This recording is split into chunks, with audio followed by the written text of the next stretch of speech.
À 17 ans, Armelle est en première et prépare un bac professionnel à l'école du service à la personne. C'est après une troisième réussie, admise en seconde générale, qu'elle décide de s'orienter dans cette filière professionnelle plus concrète qu'un bac général et qui donne un sens à ses études. Depuis toute petite, je suis très attirée par les autres. J'aime énormément aider. Quand quelqu'un va pas bien, j'ai besoin de l'aider. Et pour moi, c'est comme une évidence, quoi. Aider les autres, c'est le but de ma vie. Lycée professionnel privé hors contrat pour filles, situé à la Garenne-Colombes, dans les Hauts-de-Seine, l'ESP prépare au bac accompagnement, soins et services à la personne, dans un souci d'excellence. Nous voulons transmettre aux élèves la joie du service à la personne, en considérant la personne dans toute sa dignité.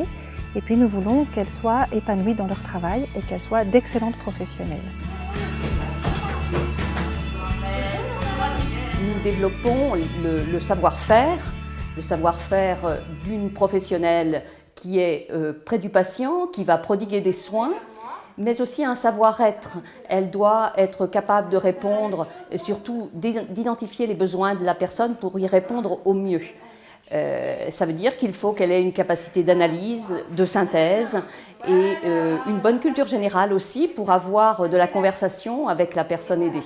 Par exemple, lorsqu'on soulève quelqu'un, on ne va pas le pincer, on va le soulever avec douceur. Et c'est ces petits gestes-là attentionnés qui vont faire la différence entre un professionnel attentionné et puis un professionnel technicien. Est-ce que vous voulez un petit livre, un peu d'eau? Dans un secteur professionnel en constante évolution, les questions éthiques liées aux soins des personnes en manque d'autonomie, bébés, enfants, personnes handicapées et personnes âgées, ne sont pas laissées de côté. Les fondateurs de l'ESP ont souhaité que cette école soit ouverte à tous et transmette des valeurs humaines et chrétiennes fortes. Nous essayons de transmettre une formation professionnelle qui soit en accord avec ce que l'Église nous apprend sur la dignité de toute personne humaine, de sa conception à sa mort, et quel que soit son degré de dépendance.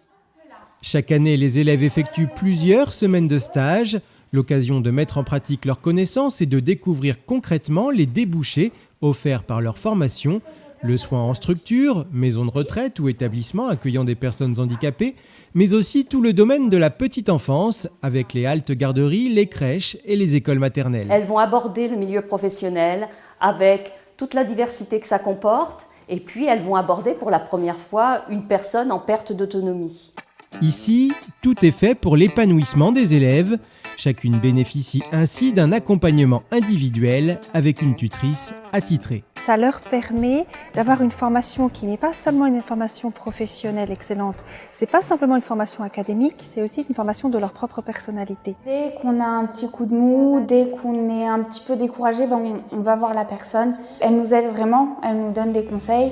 Ça permet de bien nous cadrer et franchement c'est bien.